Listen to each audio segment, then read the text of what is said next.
مقدس بنایا ہے۔ بعد میں لوگوں نے یہ کیا کہ یہود و نصارہ نے جمعے کو بدل دیا ہفتے اور اتوار سے، حالانکہ جمعے کی بڑی فضیلت ہے۔ اللہ پاک سبحانہ وتعالیٰ قرآن مجید فرقان حمید میں فرماتا ہے کہ جب جمعے کے دن نماز کے لیے آذان دی جائے تو اپنے کاروبار چھوڑ دو اور اللہ پاک کے ذکر کی طرف دوڑو، یہ تمہارے حق میں بہتر ہے اگر تمہیں اس کا علم ہو۔ ہمارے آقا حضرت محمد مصطفیٰ صلی اللہ علیہ وسلم کے فرمان علی شان ہے کہ جمعے کا دن تمام دنوں کا سردار ہے۔ اللہ پاک کے نزدیک جمعے کی بڑی اہمیت ہے، اور اللہ پاک کے نزدیک جمعے کا دن جو ہے وہ عید الفطر اور عید الاضحیٰ سے بھی بہتر ہے۔ جمعے کے دن بڑی فضیلتیں بیان فرمائی گئی ہیں کہ حضرت آدم علیہ السلام کی تخلیق جمعۃ مبارک کو ہوئی۔ حضرت آدم علیہ السلام کو زمین پر اتارا گیا جمعے کے دن۔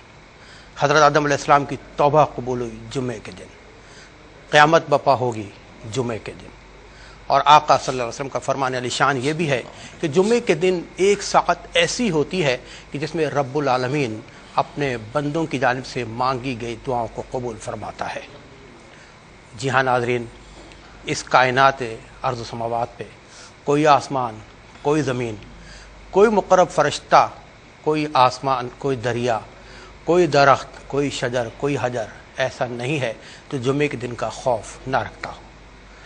شریعت میں جمعے کی بڑی اہمیت ہے۔ ہمیں جمعہ کس طرح منانا چاہیے، اس حوالے سے گفتگو کریں گے۔ میرے ساتھ موجود ہیں، جیسے میں نے آپ کو بتایا، مفتی محمد شاہد صاحب، اور ناظرین کرام آپ بھی اس پروگرام میں شامل ہو سکتے ہیں۔ ان دیے گئے ٹیلی فون نمبرز پر ہم سے رابطہ کریں جو آپ کے گھروں پر، آپ کے ٹیلی ویژن اسکرینز پر ہم ڈسپلے کر رہے ہیں۔ جمعے کے حوالے سے یا کسی بھی حوالے سے کوئی بھی شرعی مسئلہ ہے تو آپ اس پروگرام میں شریک ہو سکتے ہیں، کیونکہ یہ آپ ہی کا پروگرام ہے اور اس کا نام ہے آپ کے مسائل کا حل۔ جی ناظرین، گفتگو آغاز کرتے ہیں مفتی محمد شاہد صاحب سے۔ السلام علیکم ورحمۃ اللہ۔ وعلیکم السلام ورحمۃ اللہ وبرکاتہ۔ مفتی صاحب، شریعت مطہرہ میں جمعۃ المبارک کی بڑی فضیلت بیان کی گئی ہے۔ میں چاہوں گا کہ ناظرین کے علم میں اضافے کے لیے یا تجدید علم کے لیے جمعے کی فضیلت کیا ہے؟ اعوذ باللہ من الشیطان الرجیم، بسم اللہ الرحمن الرحیم۔ قرآن کریم فرقان حمید کی صورتوں میں جمعے کے حوالے سے ایک پوری صورت موجود ہے جسے کہا جاتا ہے سورۃ الجمعہ، اور اسے سورۃ الجمعہ اسی لیے کہا جاتا ہے کہ اس میں خاص طور پر جمعۃ المبارک کے حوالے سے اللہ تعالیٰ نے احکامات کو بیان فرمایا ہے۔ جی جی۔ سورہ جمعہ کی آیت نمبر 9 میں اللہ تبارک و تعالیٰ فرماتا ہے، یا ایھا الذین آمنوا، اے وہ لوگو جو ایمان لے آئے ہو، اذا نودی للصلاۃ، جب ندا دی جائے صلاۃ کے لیے یعنی نماز کے لیے۔ کون سی نماز کے لیے؟ فرمایا می یوم الجمعاتی، جمعہ کی نماز کے لیے۔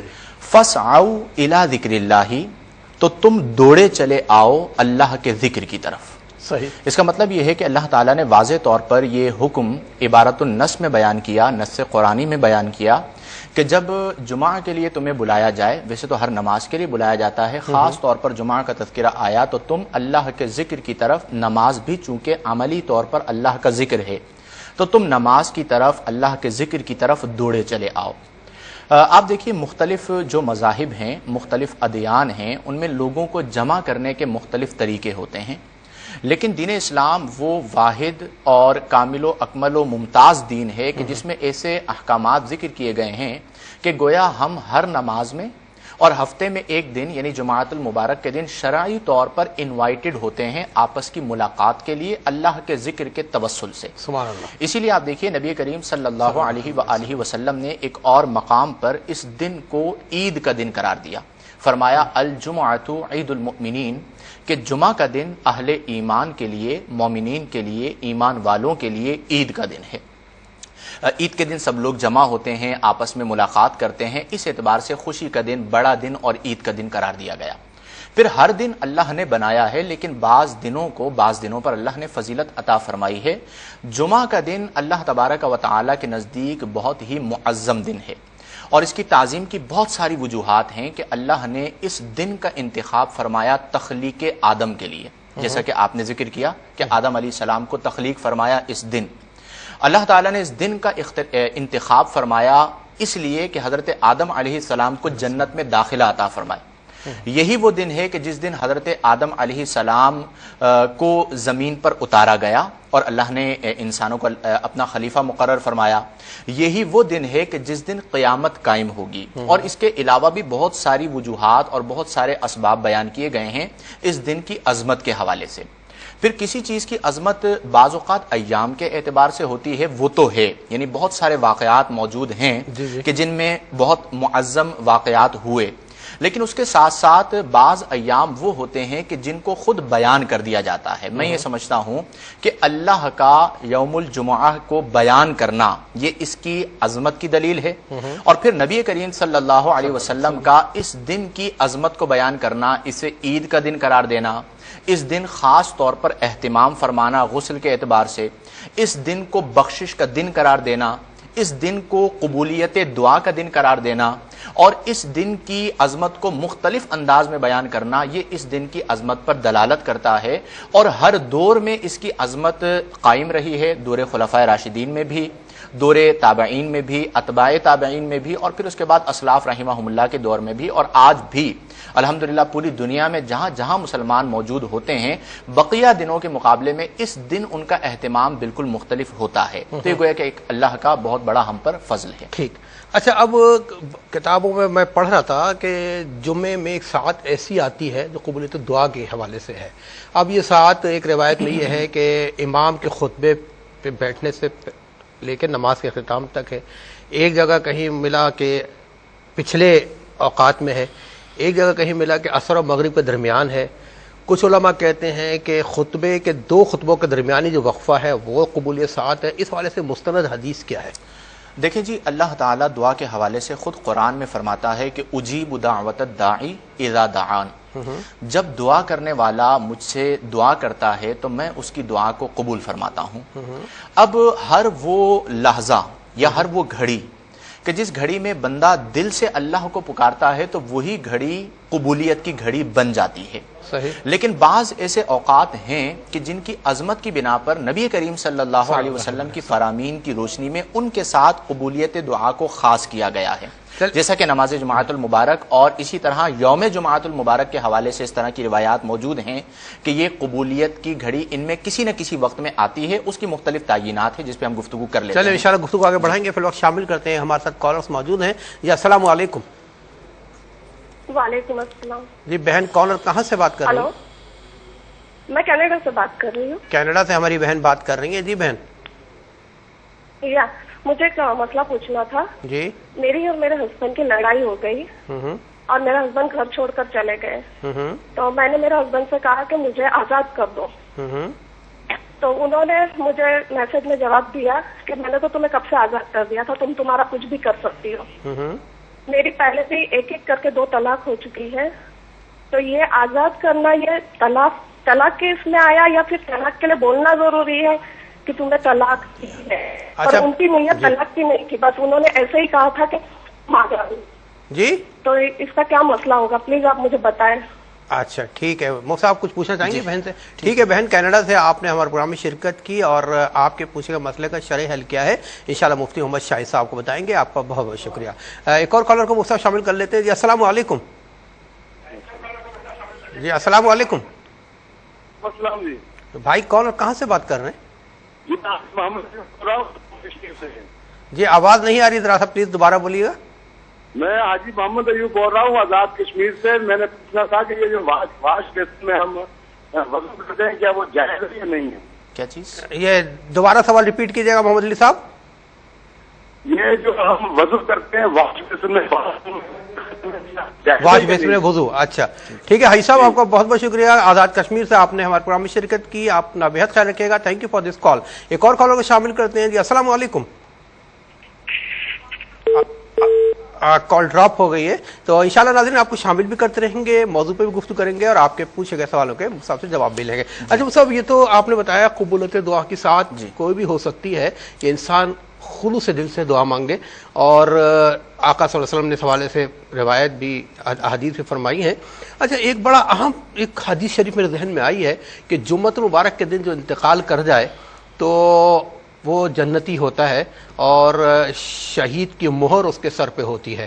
تو میرا سوال اس حوالے سے یہ ہے کہ ایک شخص ایسا جو ظاہری طور پہ، دلوں کا حال تو اللہ جانتا ہے، ظاہری طور پہ گناہوں میں مبتلا رہا، آخر دم تک رہا، اور پھر جمعے کے دن اس کا انتقال ہو گیا، تو کیا وہ اس انعام میں شامل ہوگا؟ بالکل یہ بڑا اہم سوال ہے، لیکن جو ہم پہلے گفتگو کر رہے تھے ایک چھوٹی سی بات میں اس حوالے سے گزارش کرنا چاہوں گا کہ یہ تو کنفرم ہوا کہ جمعہ کا دن اور جمعہ کی رات بڑی عظیم ہے اور اس میں قبولیت کی ساعت بھی ہے. اب اس کی تعیین کے بارے میں مختلف اقوال کا آپ نے تذکرہ کیا کہ بعض علماء نے کہا کہ عصر تا مغرب، بعض لوگوں نے کہا نماز جمعہ کے وقت، بعض لوگوں نے کہا کہ ایک خطبے سے 2 خطبوں کے درمیان کا جو مختصر سا پیریڈ ہوتا ہے یہ. لیکن اس میں صحیح قول یہ ہے کہ وہ ساعت تبدیل ہوتی رہتی ہے. اس کی وجہ یہ ہوتی ہے کہ اگر کوئی ایک ساعت متعین کر دی جائے تو ہم جس طرح کا ہم لوگوں کا مزاج ہے کہ ہم بقیہ ساعتوں کے اندر تو اپنی منمانی کرتے رہیں گے اور کہیں گے جی فلاں ساعت بس آنے والی ہے، اس میں دعا کر لیں گے اور ہماری دعا قبول ہو جائے گی، اور بقیہ ساعتوں کی اہمیت و فضیلت کو ہم گویا کہ اپنے عمل سے نہیں جانیں گے. تو اس لیے اس ساعت کو اللہ تبارک و تعالی حکمت کے تحت تبدیل فرماتا رہتا ہے تاکہ ہر ساعت کے اندر بندہ اللہ کی رحمت کی طرف مائل طلبگار ہے. ٹھیک ہے، شامل کرتے ہیں ایک اور کال. اور السلام علیکم. السلام علیکم. جی وعلیکم السلام. جی بہن کون اور کہاں سے بات کر رہی ہیں؟ حسن ابدال سے.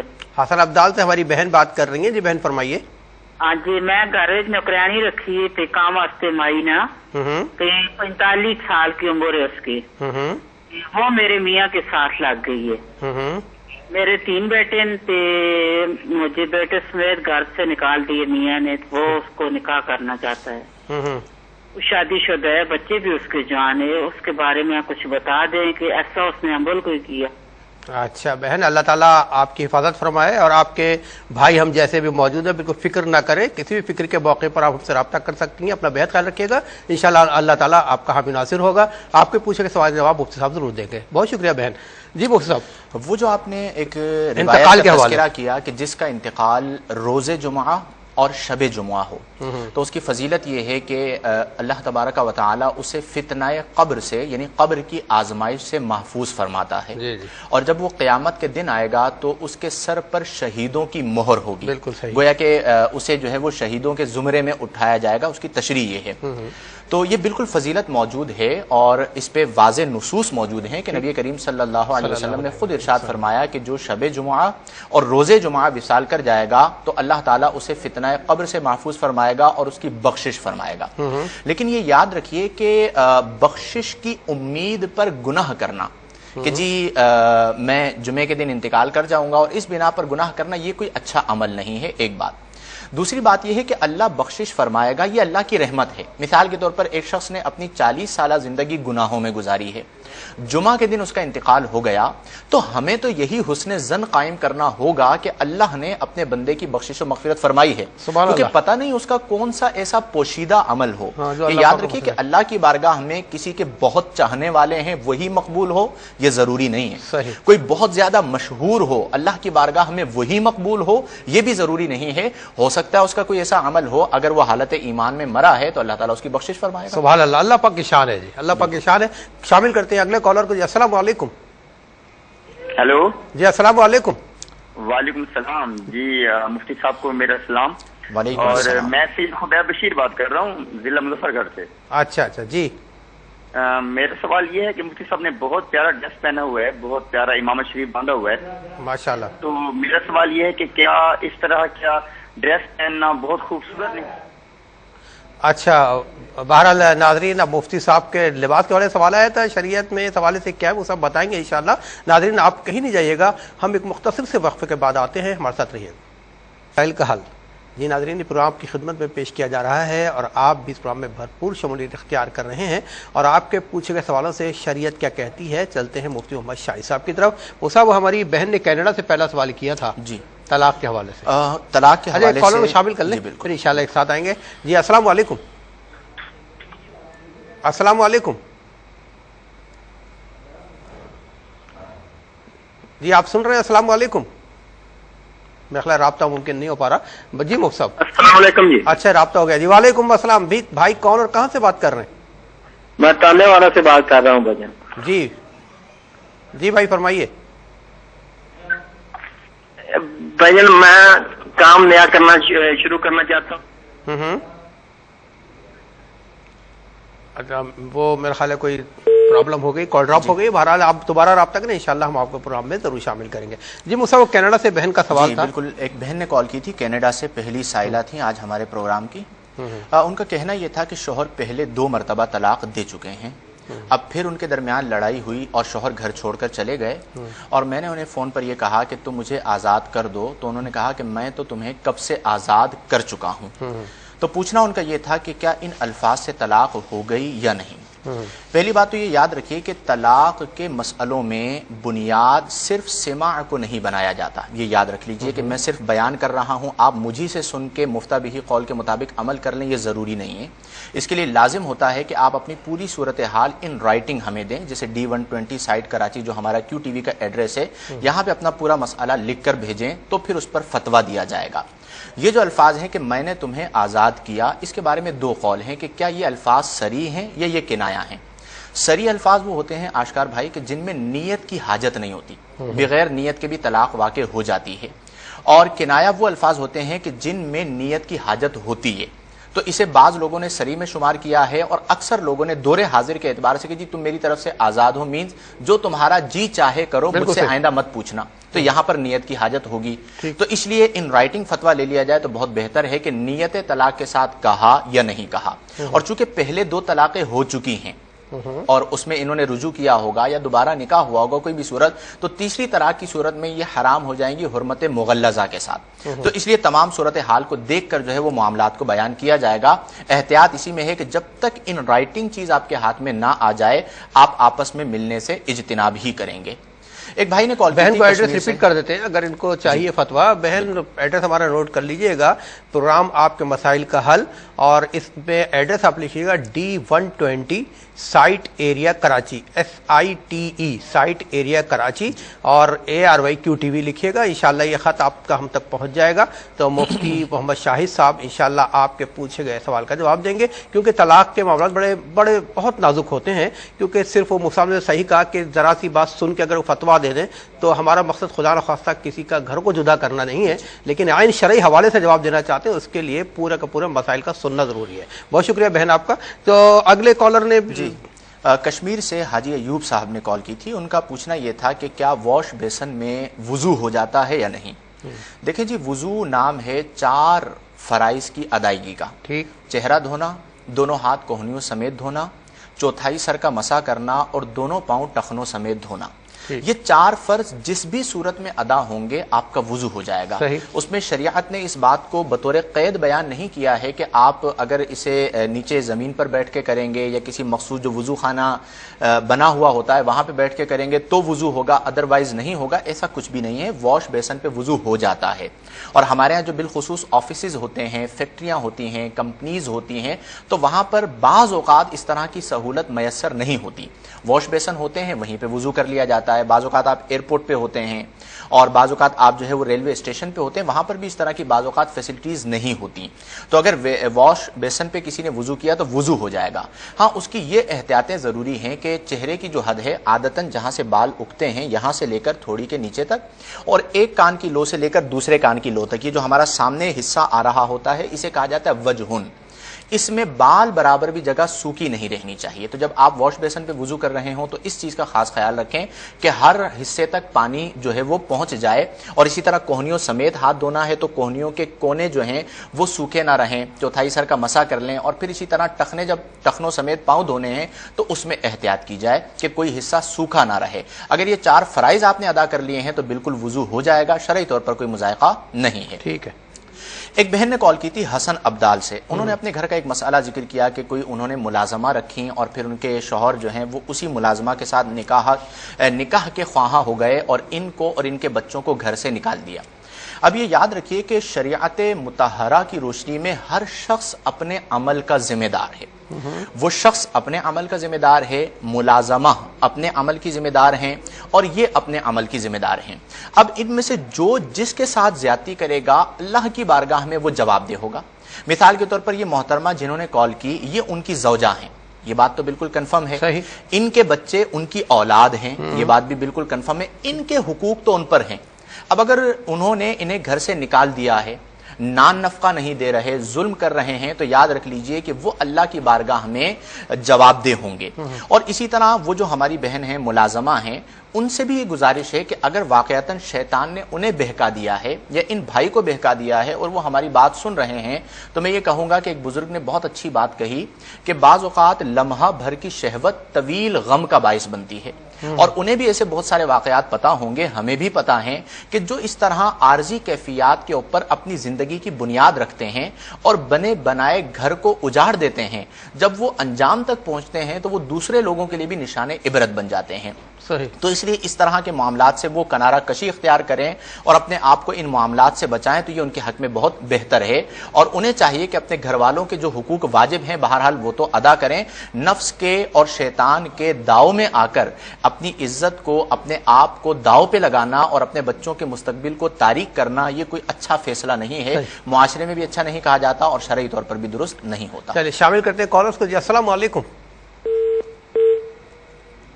السلام علیکم. میرا خیال ہے کال ڈراپ ہو گئی ہے. جی السلام علیکم.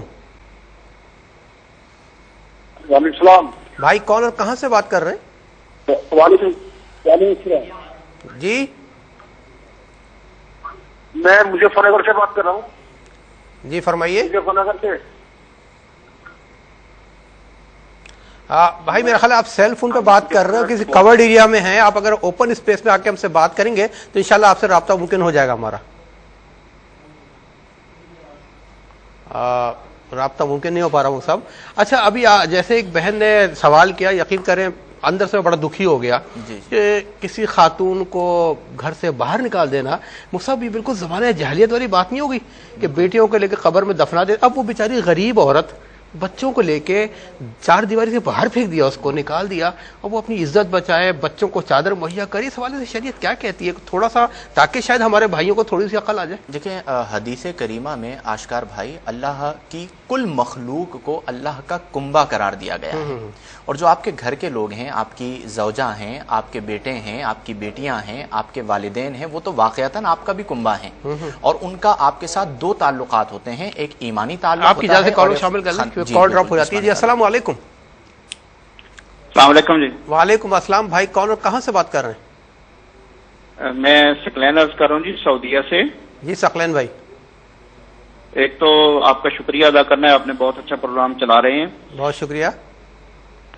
اور دوسرا دو سوال ہیں، ایک تو جھوٹ کا کفارہ پوچھنا ہے، اور دوسرا پوچھنا ہے کہ اگر کوئی مسلمان اپنی جان کی حفاظت کے لیے اپنا ایمان چھپا لے تو قرآن اور علماء اس کے بارے میں کیا کہتے ہیں؟ ٹھیک ہے سقلین بھائی، صاحب کو میرا سلام کہیے گا. وعلیکم السلام. سقلین بھائی آپ کا بہت بہت شکریہ، سعودی عربیہ سے آپ نے ہمارے پروگرام میں شرکت کی. ایک اور کالر کو شامل کرتے ہیں. جی السلام علیکم. وعلیکم السلام. جی بہن کون اور کہاں سے بات کر رہی ہیں؟ جی میں ماروی بات کر رہی ہوں ٹنڈا جام سے. جی بہن. جی میرے ہسبینڈ نے نا مجھے غصے میں طلاق دے دی. تو اب وہ مجھے کہتے کہ آپ ہمارے گھر پہ واپس آنا چاہتی ہو تو آ جاؤ. تو اب میں جانا نہیں چاہتی، جیسے کہ اس نے غصے میں طلاق بھی دے دی اور وہ میرے بغیر رہ بھی نہیں سکتے. اب اللہ میں کیا کر سکتی ہوں؟ اچھا بہن 3 طلاق انہوں نے دے دی آپ کو؟ جی ہاں 3 ہے. اچھا 3 طلاق دے دی ہے. بہرحال آپ جانا نہیں چاہتی ہیں، وہ بلانا چاہ رہے ہیں. شریعت اس حوالے سے کیا کہتی ہے انشاءاللہ مفتی محمد شاہ صاحب آپ کو بتائیں گے. جی وہ سب دیکھیں ایک اور دکھی بہن ہمارے پروگرام میں شامل ہوئی. آج مجھے بہنیں مجھے رلا دیں گی مجھے لگ رہا ہے. صحیح بات ہے. تو اچھا خیر. جی تو یہ ایک جو صورتحال ہم ڈسکس کر رہے تھے کہ یہ بڑا ظلم ہوتا ہے اور ہر ایک کو خیال کرنا چاہیے، اللہ کی بارگاہ میں ہر ایک کو جواب دہ ہونا ہوتا ہے. تو اس لیے جب دل میں رحم کا جذبہ پیدا ہوگا نا تو اس طرح کے کیسز پھر سامنے نہیں آئیں گے. لیکن بعض اوقات شہوت اور بعض اوقات نفس پرستی جو ہے وہ انسان کی آنکھوں پہ پردہ ڈال دیتی ہے اور پھر انسان کو کچھ سمجھ میں نہیں آ رہا ہوتا، وہ اپنی نفس اور ہوس کو پورا کرنے کے پیچھے دوڑ رہا ہوتا ہے. اور جب آنکھ کھلتی ہے تو بہت دیر ہو چکی ہوتی ہے. ہم وقت پر سمجھا رہے ہیں، اگر ہمارے بھائی اور اس طرح کی بہت ساری بہنیں سمجھ جائیں گی تو اللہ تعالیٰ انہیں اس کا اجر بھی عطا فرمائے گا اور معاشرے میں بہت سارے اعتبارات سے بہتریاں آئیں گی انشاءاللہ. ایک بھائی نے شبیر بھائی نے کال کی تھی، انہوں نے خوبصورت لباس کے حوالے سے ڈسکس کیا تھا. اس حوالے سے شریعت کیا کہتی ہے؟ میں ایک اوورآل حکم بیان کر دیتا ہوں. قرآن کریم میں اللہ فرماتا ہے قل من حرم زینت اللہ التی اخرج لعبادہ، اے محبوب آپ فرما دیجئے کہ کون ہے جو زینت اللہ التی اخرج لعبادہ، اللہ کی زینت کو حرام کرے جو اس نے اپنے بندوں کے لیے ظاہر فرمائی ہے۔ اس کا مطلب یہ ہے کہ زینت کی مطلقاً ممانعت نہیں ہوتی، زینت کی اس صورت میں ممانعت ہوتی ہے جب خواتین کے ساتھ یا کسی دوسری قوم کے ساتھ مشابہت ہو رہی ہو، اور اگر اللہ تبارک و تعالی نے آپ کو مال عطا فرمایا ہے تو اس کا اظہار بھی ہونا چاہیے۔ ہمارے پیارے نبی صلی اللہ علیہ وسلم کی عادت کریمہ تھی کہ آپ نے مختلف مواقع پر بہت ہی اس دور کے اعتبار سے مہنگا ترین اور خوبصورت ترین لباس زیبتن کیا۔ امام حضور غوث اعظم رضی اللہ تعالی عنہ کے ایام چل رہے ہیں 11ویں کے حوالے سے، تو حضور غوث اعظم انتہائی مہنگا اور خوبصورت ترین جبہ جو ہے وہ زیبتن کیا کرتے تھے۔ اسی طرح حضرت امام احمد بن حنبل رضی اللہ تعالی عنہ کے بارے میں آتا ہے کہ آپ بھی بہت خوبصورت لباس زیبتن کیا کرتے تھے، اور یہ تمام چیزیں اس لیے بھی ہونی چاہیے کہ لوگ دین کی طرف مائل ہوں۔ اگر آپ کا کردار، آپ کا ظاہری لبادہ ایسا ہوگا کہ جو اچھا ہے اور اللہ کی نعمت کا اظہار ہو رہا ہے، تو اس کے ہم نے بہت سارے فوائد دیکھے ہیں کہ لوگ اس سے دین کی طرف مائل ہوتے ہیں اور فوائد بھی ہوتے ہیں، اور اس کے ساتھ ساتھ تحدیث نعمت بھی ہوتی ہے، تو اس لیے اچھا لباس پہننا چاہیے۔ شامل کرتے ہیں کالر کو۔ السلام علیکم۔ السلام علیکم جی بہن کالر کہاں سے بات کر رہی ہیں؟ جی مجھے یہ میں سیالکوٹ سے، تو میرا سوال یہ ہے کہ مفتی صاحب نان نفقہ کی برائے کرم تعریف کر دیں۔ اچھا کہ نان نفقہ ایک خاوند کا مطلب بیوی کے لیے کیا ہوتا ہے؟ اچھا ٹھیک ہے، یہ سوال ہے میرا۔ مفتی صاحب کو السلام علیکم۔ بہت خوبصورت بہن سوال کیا ہے، انشاءاللہ تعالیٰ اس کا جواب دیں گے، لیکن ایک مختصر سے وقفے کے بعد ناظرین ناظرین اس پروگرام میں آج جس موضوع پر ہم گفتگو کر رہے ہیں وہ ہے جمعۃ المبارک کی فضیلت۔ آپ کی پروگرام میں شمولیت ہو رہی ہے، مفتی صاحب بھی بڑا اچھا خوبصورت بیان دے رہے ہیں، اور یقیناً آپ کے پوچھے ہوئے سوالوں کے جواب کے حوالے سے اور مفتی صاحب کے بیان کے حوالے سے میرے اور آپ کے علم میں اضافہ ہو رہا ہے۔ اس دعا کے ساتھ پروگرام کو آگے بڑھاتے ہیں کہ اللہ پاک ہم سب کو صاحب عمل بنائے۔ جی مفتی صاحب کوسچنز موجود ہیں ہمارے پاس۔ بالکل، ثقلین بھائی نے سعودیہ عربیہ سے کال کی تھی، 2 کوئسچن تھے۔ پہلا کوئسچن ان کا یہ تھا کہ جھوٹ کا کفارہ کیا ہے؟ دیکھیں جی، جھوٹ جو ہے ایک گناہ کبیرہ ہے۔ نبی کریم صلی اللہ علیہ وسلم فرماتے ہیں کہ الصدق ینجی والکذب یہلک، سچ نجات دلاتا ہے اور جھوٹ ہلاک کر دیتا ہے۔ اسی طرح نبی کریم صلی اللہ علیہ وسلم نے اور بہت سارے مقامات پر صدق کی فضیلت اور کذب کی مذمت بیان فرمائی، اور قرآن میں فرمایا گیا لعنت اللہ علی الکاذبین، جھوٹوں پر اللہ کی لعنت ہے۔ لیکن یاد رکھیے کہ یہ کوئی ایسا گناہ نہیں ہے جس کا کوئی مالی کفارہ ہو۔ بعض لوگ یہ سمجھتے ہیں کہ جی مالی کفارہ ادا کریں گے تو جھوٹ معاف ہوگا۔ اس کا جو کفارہ ہے وہ توبہ ہے، کہ آپ نے جو جھوٹ کہا ہے، جھوٹ بولا ہے، آپ اس پر اللہ کی بارگاہ میں توبہ کیجیے، اللہ آپ کو معاف فرمائے گا۔ اور یہ یاد رکھیں کہ جھوٹ کبھی موقع ملے گا تو اس پہ ہم تفصیلاً بھی بات کریں گے، لیکن یہاں پہ صرف میں اتنی بات کہنا چاہوں گا لازمی طور پر کہ یہ ایک ایسا گناہ بن گیا ہے کہ اب ہمارے ہاں عوام و خواص اس میں مبتلا نظر آتے ہیں، جھوٹ کو جھوٹ بھی سمجھتے ہیں، جھوٹ پر جھوٹ، اور ایک جھوٹ کو بچانے کے لیے 100 جھوٹ بولتے ہیں، اور پھر اسے گناہ بھی نہیں سمجھتے نا جی۔ ایک شخص نماز نہیں پڑھتا تو وہ سمجھتا ہے کہ یہ گناہ ہے، لیکن اب روٹین کے اندر جھوٹ بول رہے ہوتے ہیں لوگ، اور وہ یہ سمجھتے ہیں کہ شاید یہ گناہ نہیں ہے یا ان کی عادت بن چکی ہوتی ہے، تو یہ معاشرے کو بہت تیزی کے ساتھ برباد کرنے والا گناہ ہے۔ اس لیے ہم سب کو اس سے توبہ بھی کرنی چاہیے اور آئندہ کی زندگی میں جھوٹ نہ بولنے کا عزم صمیم کرنا چاہیے۔ اور یہ حدیث اگر ہم ذہن میں رکھ لیں کہ نبی کریم نے فرما دیا کہ سچ نجات دلاتا ہے، ظاہراً اگر آپ کو کوئی پرابلم نظر بھی آ رہی ہے تو حدیث کے مطابق آپ سچ بولیے، آپ کو نجات ملے گی۔ اور جھوٹ ہلاک کرواتا ہے، اگر آپ کو یہ نظر آ رہا ہے کہ میں یہاں پہ جھوٹ بول کے نکل جاؤں گا، ابھی تو نکل جائیں گے، قیامت کے دن کہاں نکلیں گے، قبر میں کیا کریں گے؟ اور پھر بعض اوقات جھوٹا آدمی ہے، اس کا اعتماد ختم ہو جاتا ہے اور پھر کوئی بھی اس پہ اعتماد نہیں کرتا، تو اس لیے احتیاط کریں۔ مالی کفارہ نہیں ہے، توبہ اس کا کفارہ ہوگا، اللہ معاف فرمائے گا۔ دوسرا ان کا سوال یہ تھا کہ جان کی حفاظت کے لیے ایمان چھپانا جائز ہے یا نہیں ہے۔ مثال کے طور پر کسی نے جو ہے وہ کنپٹی پہ پسٹل رکھ دیا کہ جی آپ اگر مومن ہے تو میں آپ کو مار دوں گا، اور وہ مومن ہے، تو کیا وہ اپنی جان بچانے کے لیے یہ کہہ سکتا ہے کہ میں مومن نہیں ہوں؟ تو یہ یاد رکھیے کہ دیکھیں یہاں پہ 2 اصطلاحات ہوتی ہیں، ایک ہوتی ہے رخصت، ایک ہوتی ہے عزیمت۔ رخصت کا مطلب یہ ہوتا ہے کہ کفر یہ ہوتا ہے کہ آپ زبان سے، ایمان یہ ہے کہ آپ زبان سے اقرار کریں اور دل میں تصدیق ہو۔ اب جب آپ کو کہا گیا کہ آپ کلمہ کفر بولیں یا ایمان کے انکار کو بیان کریں تو آپ کا دل تو اس پر جمع ہوا ہے۔ زبان سے آپ جھوٹ کہتے ہیں جان بچانے کے لیے تو شرعی طور پر اس کی رخصت ہے، یعنی اگر آپ اس طرح کرتے ہیں تو کفر کا حکم نہیں ہے، اس پہ آپ کی کوئی پکڑ نہیں ہوگی، آخرت میں آپ کی کوئی گرفت نہیں ہوگی. لیکن اس میں عظیمت یہ ہے کہ اس موقع پر بھی ایمان پر قائم رہتے ہوئے اپنی جان قربان کر دے لیکن کفر نہ کہے اور اپنے ایمان کو بیان کرے کہ بالکل میں مسلمان ہوں، اگر آپ مسلمان ہونے کی بنا پہ مجھے مارتے ہیں تو مار دیجئے، تو یہ شہید کی سعادت پائے گا، اسے مرتبہ شہادت ملے گا، اور یہ عظیمت ہے.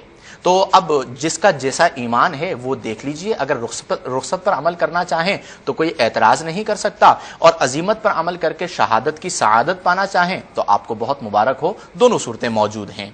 ایک بہن نے کال کی تھی، ان کا کہنا یہ تھا کہ شوہر نے غصے میں آ کر 3 طلاقیں دے دی تھیں. آپ نے پوچھا تھا 3 دی ہیں تو انہوں نے کہا 3 طلاقیں دی ہیں، اب وہ واپس بلا رہے ہیں اور میرے بغیر رہ نہیں سکتے اور میں جانا نہیں چاہتی. یاد رکھیے کہ جو چیزیں صرف اور صرف جذباتی ہوتی ہیں اور جن کی بنیاد صرف جذبات بنتے ہیں، بعض اوقات وہ اتنی مضبوط بنیاد نہیں ہوتی کہ جس پہ پوری زندگی گزر سکے. اب چونکہ انہوں نے 3 طلاقیں دی ہیں اور اگر واقعتاً وہ ایسی صورت ہے کہ جس میں 3 طلاقوں کا حکم ہو چکا ہے کہ میں نے تمہیں طلاق دی، میں نے تمہیں طلاق دی، میں نے تمہیں طلاق دی، جس طرح لکھ کر بھیجا جاتا ہے، تو اب تو بغیر شرعی حلالے کے یہ ان کے لیے حلال بھی نہیں ہو سکتی، کیونکہ اللہ فرماتا ہے کہ حتی تنکح زوجا غیرہ، یہاں تک کہ وہ نکاح کر لے زوجن دوسرے زوج سے، یعنی شوہر سے، غیرہ جو اس کے علاوہ ہے. تو یہ تو قرآن کا حکم ہے، اور یہ حکم اس لیے بیان کیا گیا ہے کہ اگر یہ پروسیس نہ ہوتا تو ہر کوئی طلاق دیتا صبح اور شام کو جا کے رجوع کر لیتا. تو شریعت نے آپ کو 3 آپشن اسی لیے دیے تھے کہ اگر بالفرض کوئی ایسی نوبت آ گئی کہ آپ یہ سمجھتے ہیں کہ طلاق کے بغیر چارہ نہیں ہے تو آپ 1 طلاق دے کے چھوڑ دیں. 1 طلاق کے بعد عورت کی عدت شروع ہو جاتی ہے. دوران عدت اگر آپ نے رجوع کر لیا تو بہت اچھی بات ہے، اگر رجوع نہ کیا عدت ختم ہونے کے بعد وہ عورت کہیں اور نکاح کر سکتی ہے. بالفرض 10 سال تک اس نے کہیں اور نکاح نہیں کیا اور دونوں میں سے کسی ایک کو خیال آ گیا تو بغیر حلالے کے نیا نکاح ہوگا اور دونوں زندگی ساتھ گزار سکتے ہیں. یہ ذرا سا تھوڑا میں چاہوں گا ریپیٹ کریں. دیکھیں 3 طلاقیں اسی لیے دی گئی ہیں کہ آپ نے بالفرض طلاق دینے کی نوبت آ گئی، ضرورتاً طلاق کی اجازت بھی ہے، آپ نے طلاق دینی ہے تو آپ 3 نہ دیں، ایک طلاق دیں. اب 1 طلاق دی، عورت کی عدت شروع ہو گئی. دوران عدت 2 مہینے کے اندر، 2.5 مہینے کے اندر دونوں میں سے کسی کو خیال آ گیا رجوع کر لیں گے تو 2 طلاقوں کا حق موجود ہے.